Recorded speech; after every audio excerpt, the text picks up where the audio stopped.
ओम नमः शिवाय। मैं संजीव कुमार अपने YouTube channel astro bonanza James में अपने सभी ज्योतिष प्रेमियों का हार्दिक अभिनंदन करता हूँ। आज का मेरा ज्योतिष का विषय है जीवन में सफलता के लिए भाग्य का साथ जरूरी।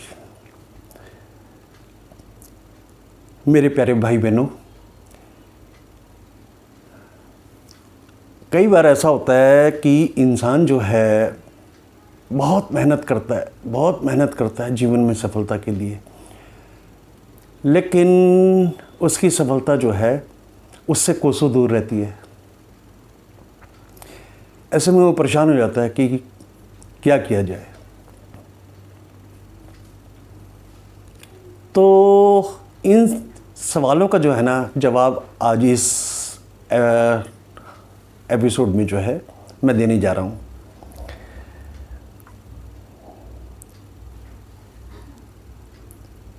जन्मपत्री के हिसाब से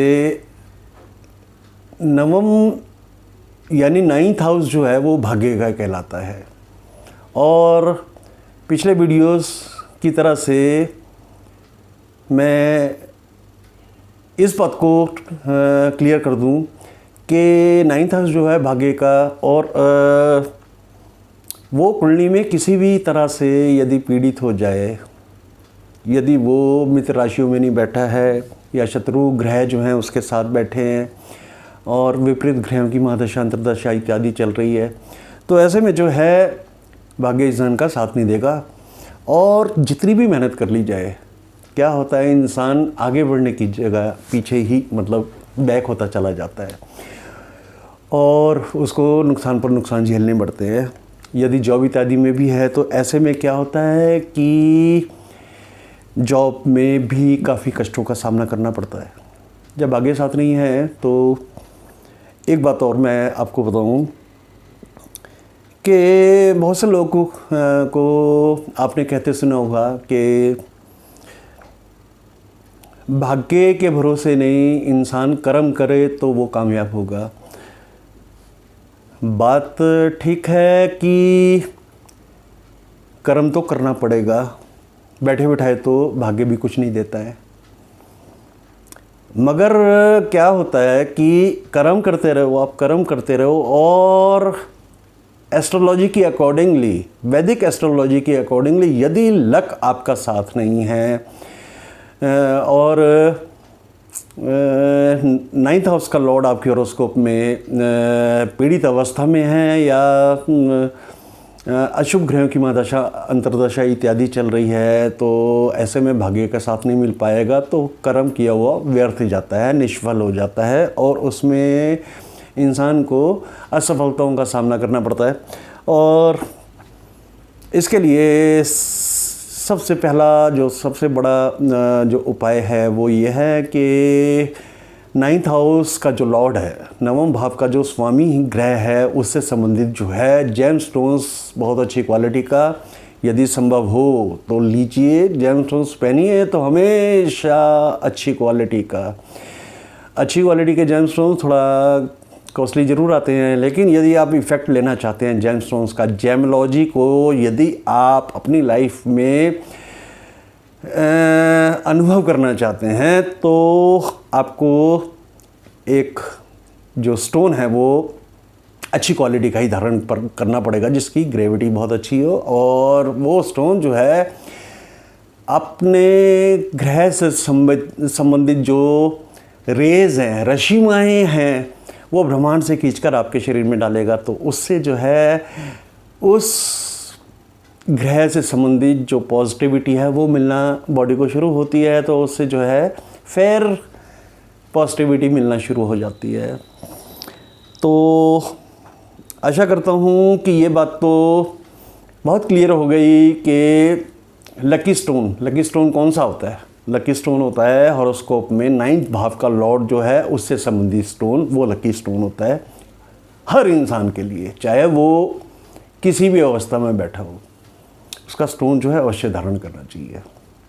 साथ ही इसके यदि पीड़ित अवस्था में है तो उस ग्रह से संबंधित वस्तुएं जो हैं मंदिर में दान की जा सकती हैं।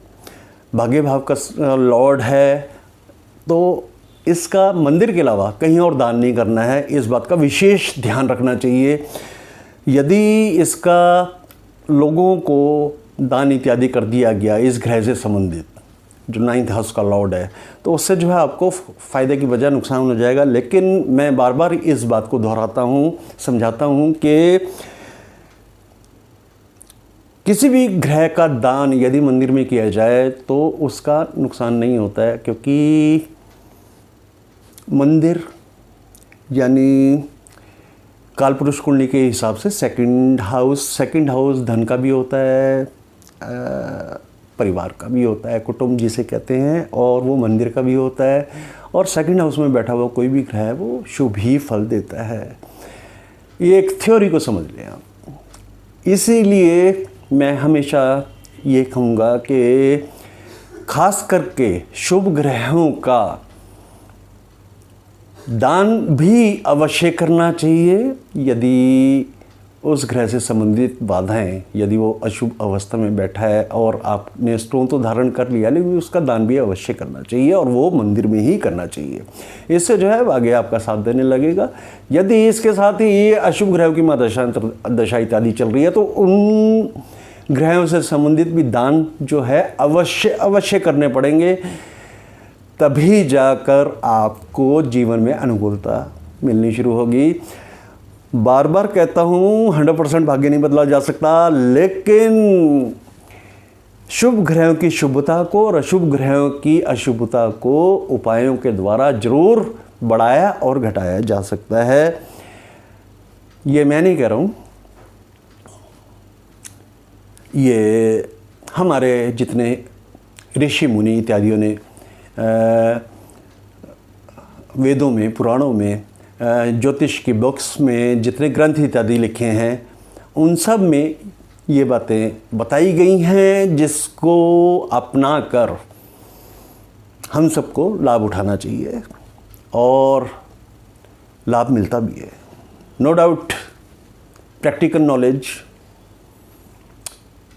27 ईयर्स हो गए हैं इस फील्ड में मुझे काम करते हुए, तो बुक्स के साथ साथ मैं आपको बताऊं, प्रैक्टिकल इतनी हॉरोस्कोप देख चुका हूं मैं, इतनी हॉरोस्कोप देख चुका हूं कि बहुत इजी हो गया है अब तो ग्रहों की चाल को समझना। मैं तो हमेशा यही कहता हूं, ग्रह मुँह से बोलते हैं, उसको समझने वाला चाहिए। आशा करता हूं आज की जानकारी, आज का वीडियो आपको पसंद आया होगा। यदि वीडियो पसंद आया तो आप वीडियो को लाइक कर दीजिए, चैनल को सब्सक्राइब कर दीजिए, बेल आइकन के बटन को दबाकर और वीडियोस पर भी क्लिक कर दीजिए। अपने कमेंट्स में अपने विचार जरूर लिखें, आपको वीडियो मेरे कैसे लग रहे हैं और इसमें आप क्या नयापन चाहते हैं। आपके कोई मनपसंद टॉपिक हो एस्ट्रोलॉजी या जेमस्टोन से रिलेटेड, तो आप कमेंट्स में ज़रूर मुझे बता सकते हैं, और मैं उन विषयों पर ज़रूर से ज़रूर आपको वीडियो बनाकर दूंगा, पब्लिश करूंगा। मैं इस बार का वादा करता हूं। यदि आप अपनी जन्मपत्री दिखाना चाहते हैं, जेमस्टोन्स उच्च क्वालिटी के 100% नेचुरल, अनहीटेड, अनट्रीटेड जेमस्टोन्स उचित मूल्य पर ख़रीदना चाहते हैं, तो भी आप हमसे संपर्क कर सकते हैं। हमारी जेमस्टोन्स की कंपनी है एस्ट्रो बोनांजा जेम्स।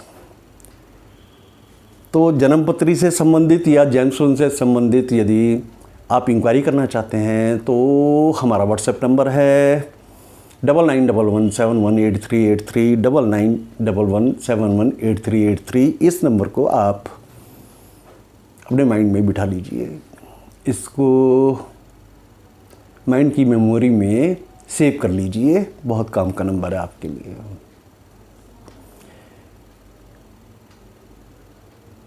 हर बार की तरह अंत में मैं एक बार फिर अपने ज्योतिष प्रेमियों का हार्दिक अभिनंदन करता हूँ। बहुत जल्द लेकर आ रहा हूँ नए विषय पर वीडियो। तब तक के लिए ओम नमः शिवाय।